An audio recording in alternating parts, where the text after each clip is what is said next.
Okay, and now we're here for another unboxing video. And I'll be opening them up with a pack of my throwing knives.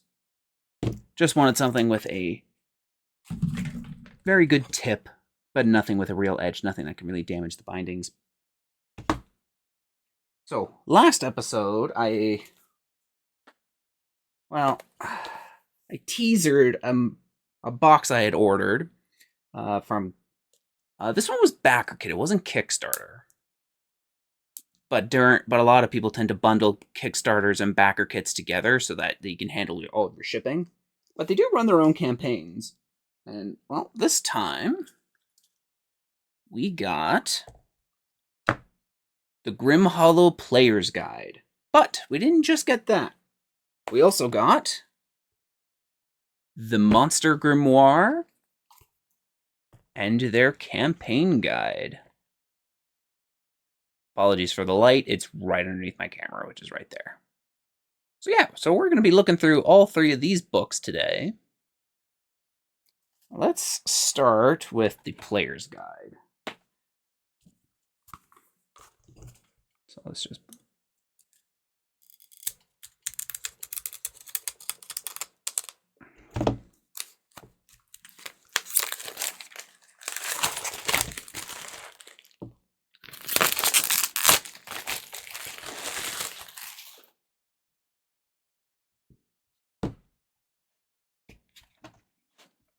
We're going to move that out of the way.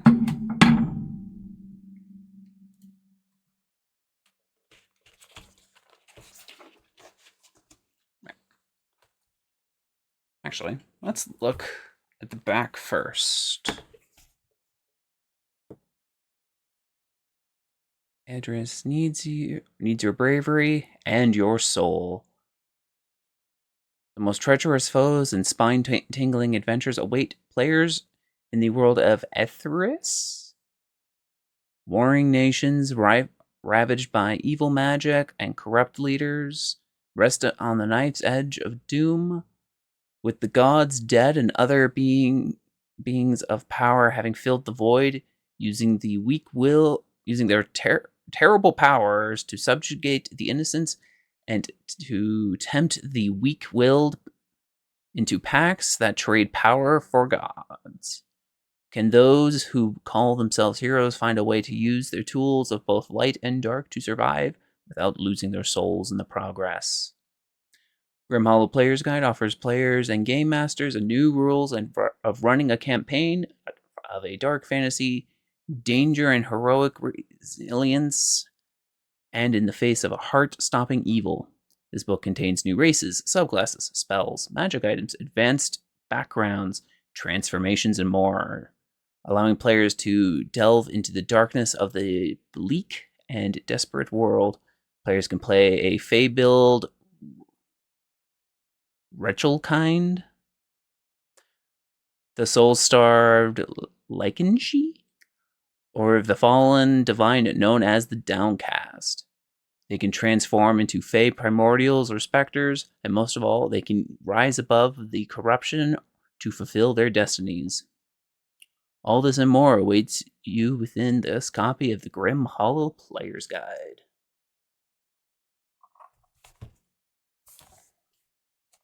Now, I'm going to be reading this off of my preview screen. This way I can keep the book facing the other way. So, a world map. Sea of Turmoil. Velkin clans. Gulf of Lions.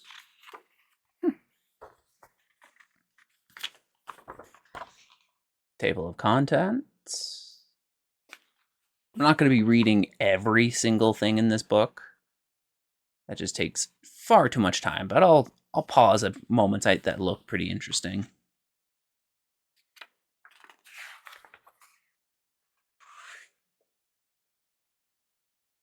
Exotic races.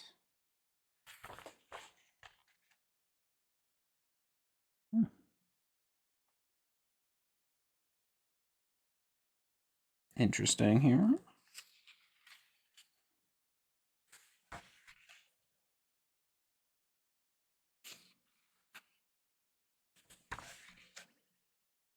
Disembodied in Dreamers.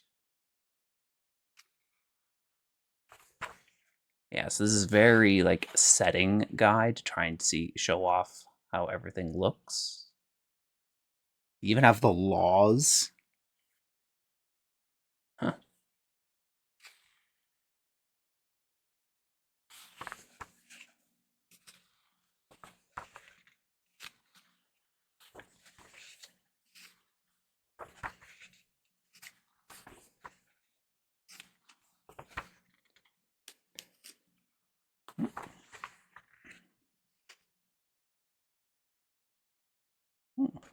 Letters.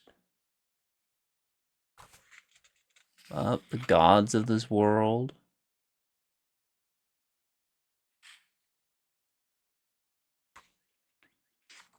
Or actually, arch scepters and arch demons. So it's probably godlike beings. Magic. Ah, here we go. This is probably the part we actually want to look at. Path of the Fractured. I'm actually going to see if I can make this a little bigger so it's a little easier for me to read. Yeah, it's a little better.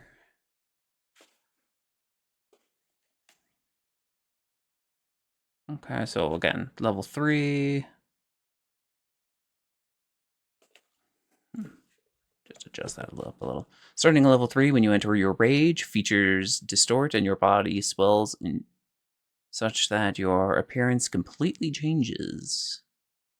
Creatures who do not witness your transformation have not witnessed it in the past do not recognize you. In addition, while ranging, you gain the following benefits when you are not wearing heavy armor.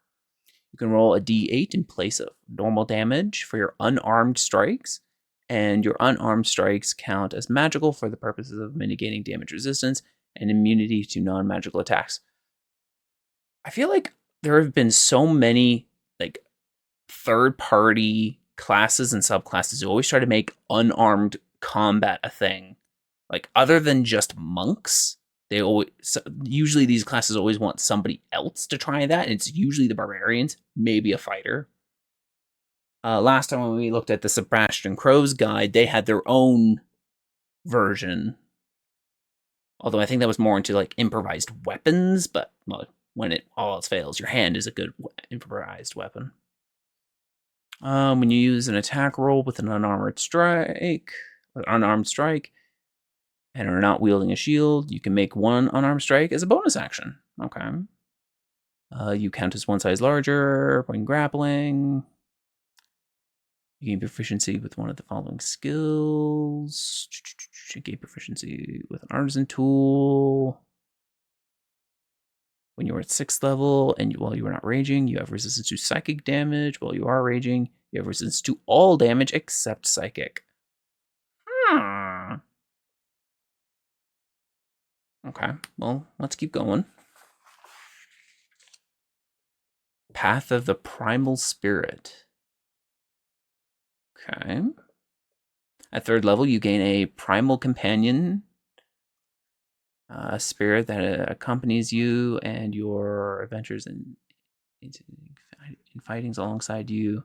Select either the guardian spirit, or select either the guardian or striker, and one of land, sea, or sky. And it's game statistics. Okay, so it sounds like, hey, you want a animal companion but want to be a barbarian, like instead of druids, then I guess barbarians get them. Now let's take a look at their stats. 12 plus PB. What's PB?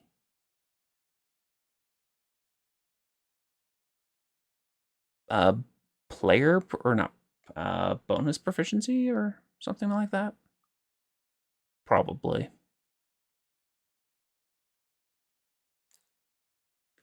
Yeah, that's probably it.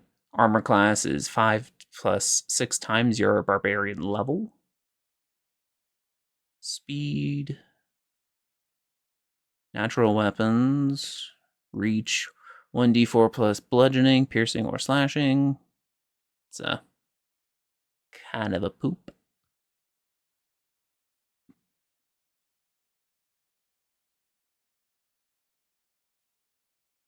Proficiency bonus.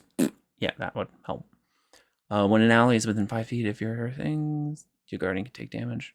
Okay, so I guess the guardian isn't really much of a fighter. He's more of a tank of some kind. Striker is probably the fighter option. Yeah, 1d8 bludgeoning.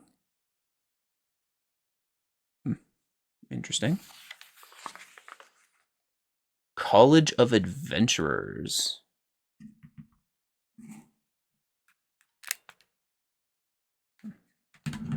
Okay.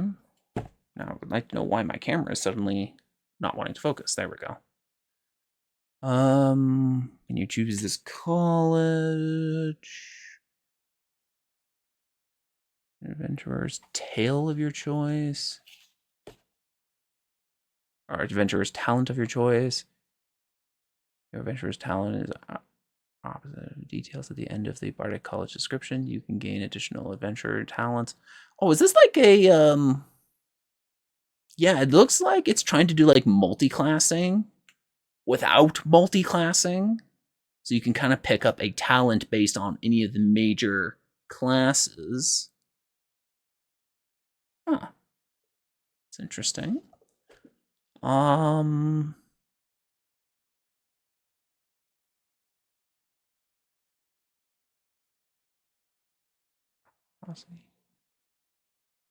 Yeah, so it's basically just what makes that fighter that, or what makes that class, you can get some of their abilities.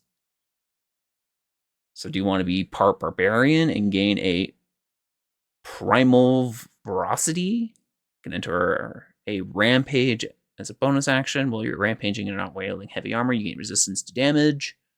Lasts for a minute, or if you are knocked out. Clerics, you gain the ability to channel divine energy directly from the gods. 30 feet. Druids, you can cast polymorph without expending a spell slot. If you cast polymorph spell with this trait, you can only transform yourself into a beast of CR less than half of your level. Fighters, you gain proficiency with weapons and shields and a fighting style. Yeah, so it's pretty much trying to be like multi-class without actually multi-classing. So this would ideally not affect your your bard spellcasting. So you would still gain all your bard spells as normal, but you would also benefit from some of these traits.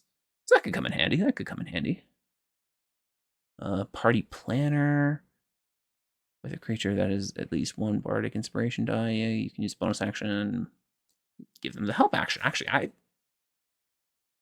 I like that ability. I did the Dragon of Icespire Peak campaign with a couple of my friends, and I was playing an expert, which is basically NPCs that are a little more fleshed out, and the expert has basically an option where they can cast kind of like the help action at range, and it was very useful when you're low on people. 6th level, you can choose a skill or tool or language, gain proficiency. 14, when you have finished a long rest, you can choose an adventure or talent you know and replace it with one you don't. Okay, interesting. College of Requiem. I think we read, or I read, because I did peek at one of those books. College of Requiem is kind of like a necromancer's, but for bards. Yeah. Yeah, animate dead spell, it counts towards your bard spells. Yeah. So it's basically necromancers, but for bards. They have some of their own abilities with that. Clerics, the Eldritch Domain. That is some nice looking art. What kind of spells do you get? You get Hideous Laughter, Sleep, Detect Thoughts, See Invisibility, Fear, Tongues, Confusion, Prismatic Killer, Contact Other Planes, and Dream. All really good spells. Sleep is always good first level. Like, there's almost no reason never to take it when you have the option, but it's a spell you usually trade off once you hit like level 3 or level 5. See Invisibility, nice to have, I can't think of many people who would just take it out of their own. So since I think all those hold on, stupid question. Do those spells count as your, like, you automatically know them or have them automatically prepared? I think they are. Sorry, I'm blanking on cleric abilities a little bit. The Inquisitor domain. Nobody expects the Spanish Inquisition. Okay, at first level, when you hit a creature with a weapon attack, you can deal additional damage. 1d8 force damage. If the creature is concentrating on a spell, you deal an additional 2d8 force damage. So basically, anti-mage build. Interesting, interesting. Spell shield. Cast Channel Divinity. You can pose temporary resistance from arcane harm. Yeah, so it's basically an anti-mage build. Circle of Blood and the Circle of Mutation. Both would probably be really good in a Dungeons of Drakenheim game, potentially. Hold Person. Sense Lifeblood. I'm assuming that's most likely a unique spell. Blood Bond. Yeah, I don't know any of those spells except for Dominate Person. Huh. When you choose, when you save a creature, you can use your reaction to claim the last advantages of vitality. You gain previous spent hit die. Yeah. Bulwark Warrior. Okay. Protective Taunt. Okay, so trying to be an actual tank. That's what this sounds like. Now, there's not really many abilities that allow somebody to tank in D&D. Like, attack of opportunities are kind of a thing. That's why you want your, like, heavy armored guy to be in front and prevent enemies from walking away. There's a compelled duel, which does the same, which basically says, hey, you gain disadvantage if you attack anybody but me. So I'm guessing that's what that's kind of about. Living Crucible. Huh. Okay, so this looks like a fighter with almost like warlock type, not mutagens, that's not the right word, but warlock pack kind of stuff almost. Like you can gain, I'm guessing you could probably trade those out at certain times. But that looks cool. Monks, Way of the Leadened Crown, and Way of Pride. Monks are a subclass that's usually known to be relatively weak in the main game, and again, a lot of companies who do third-party material always try to make the monks better. Starting at 3rd level, your martial skills are enhanced with capacity of telekinetic strikes. Okay, that's nice. So basically a monk with psionic abilities. That's cool. And this, what is this? Tall Tales. When you gain a knack for telling embellishment tales for your past achievements. You gain proficiency for your voice thing. At 3rd level, your ego boosts your vitality. Okay. So basically what? Make your charisma part of your stats and abilities? Huh. Interesting, interesting. Oath of Pestilence. Yeah, there hasn't been really many evil versions of paladins, with the exception of kind of the Oathbreaker and sometimes Conquest. Yeah, no, this is definitely trying to definitely be some kind of evil. Oath of Zeal. Usually, if you put something evil in your book, you got to put something good in it too. Rangers, the Green Reaper. Oh, a poison build. Venom Lord. Is this supposed to be like, yeah, swarm of vermin? So okay, so try to make a bunch of NPCs fight for you.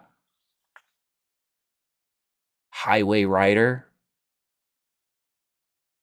Yeah, kind of reminds me of Darkest Dungeons Highwayman. This is definitely his build. Misfortune Bringer. What's this?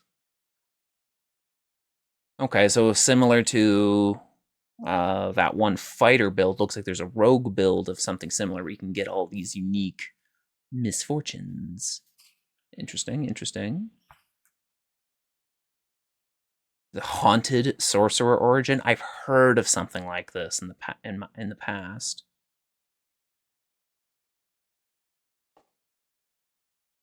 When you cast a spell, you can only choose. Okay, so basically, when you cast spells, you can cast as a ritual. A spell does not consent towards the spells. When you cast a spell, you can only choose the form of a specter and which becomes your phantom companion. Okay, so it almost sounds like Echo Knights from Eberron. You can command your phantom and take invisibility until the end of your attack. Okay. So you can basically summon a ghost who can fight alongside you. You could probably cast spells. Wretched Bloodline. Nocturnal Plague Bearer. Okay. Some kind of curse afflicts them and they use that curse for strength.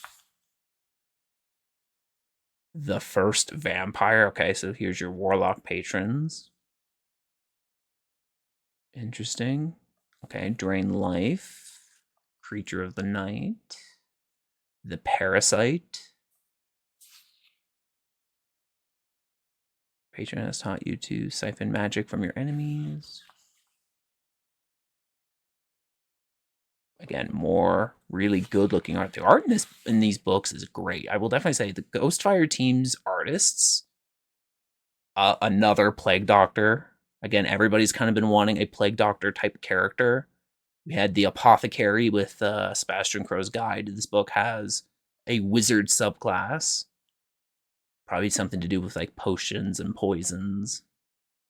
School of Scaromancy. Transformations. Yeah, so this book lets you transform into stuff.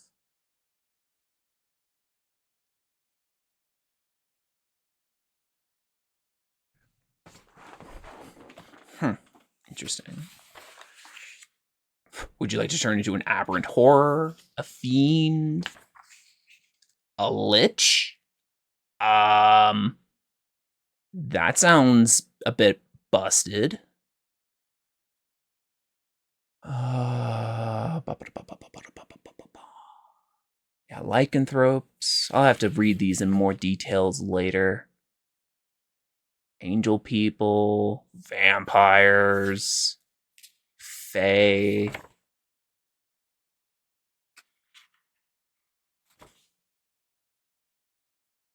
Primordial.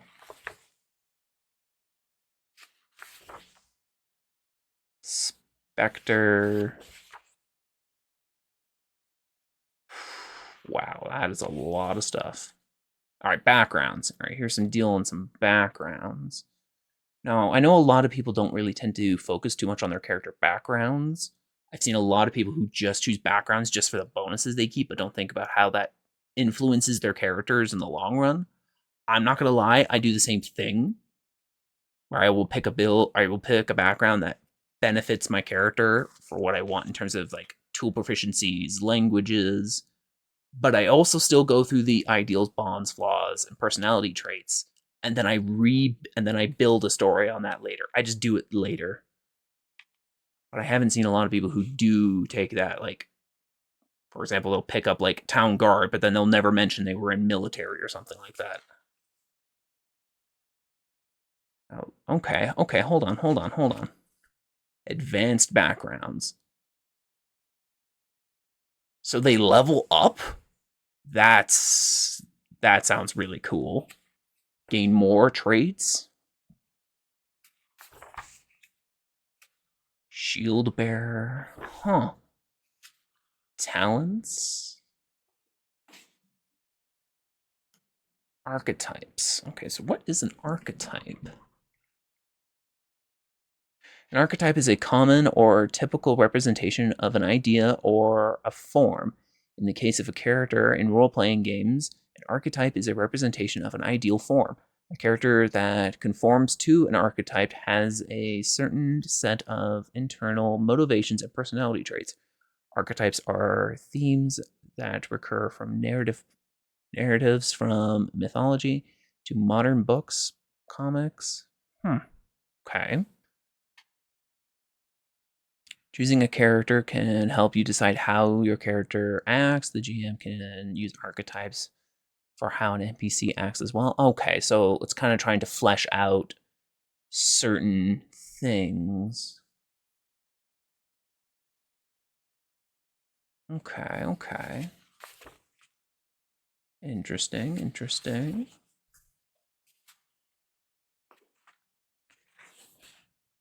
Huh. Spells. Very nice looking art. All right, let's go through a couple spells and let's read some of them. We have Blood Bond. I need to tilt this up a little bit. I might need to get a light diffuser for this light, but all right. As part of casting a spell, you can expend 3 hit die, or a spell automatically fails. Oh, excuse me. If you do, roll the expended hit die, and the creature gains an equal number of temporary hit points. For the duration of the spell, you know the directions. Okay. Bloodletting, calling card. You touch a corpse and you mark it with a magical mark. You can choose to make it visible that appears as a rune or a word written on the flesh, or you can choose creatures who specify in examining the corpse with the calling card automatically detect one. Some kind of illusion.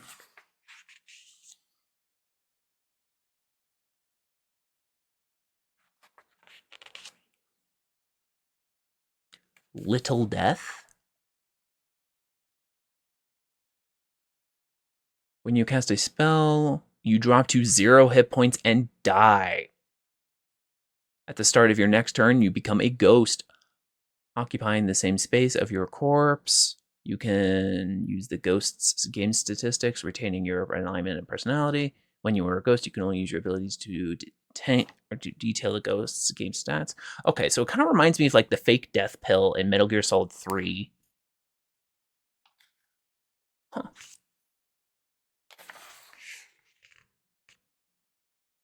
Steal Immortality. Advanced weapons. Oh, right, because in this game, they've shown a few guns, and they have to add like their details, like magazine,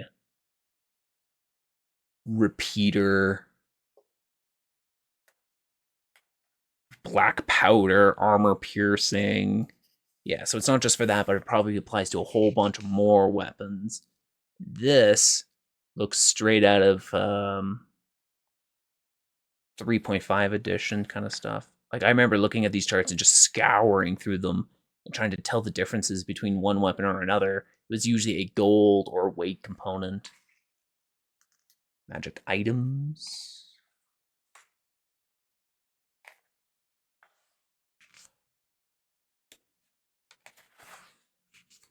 Vampire items, specter items, trinkets, inspiration and corruption, optional rules, session 0. Okay, so this should probably be like, if I ever want to run this campaign, I gotta read this part first. Maybe even pass on this information to the players themselves. Well, we are almost at the end of this book. Oh, and there we are. A nice index. It's very, most books don't include an index, which is actually very well appreciated. And back to the end of the map. And that's it. That's it for the player's guide. Now, I will be doing a video right after this one of the other 2 books. So stay tuned to that. I will do so very, very shortly, but let's maybe try and splice them up or split them up into each book individually instead of several books at once. Let's try and make these videos not go on for an hour. So that's it for the Grim Hollow Player's Guide. In case you were interested in looking at the book itself, again, this is from GhostFire Gaming. If you feel interested, you can probably find it online on their store or whatever. But so that's it for this video. Take care and take it easy. Goodbye for now.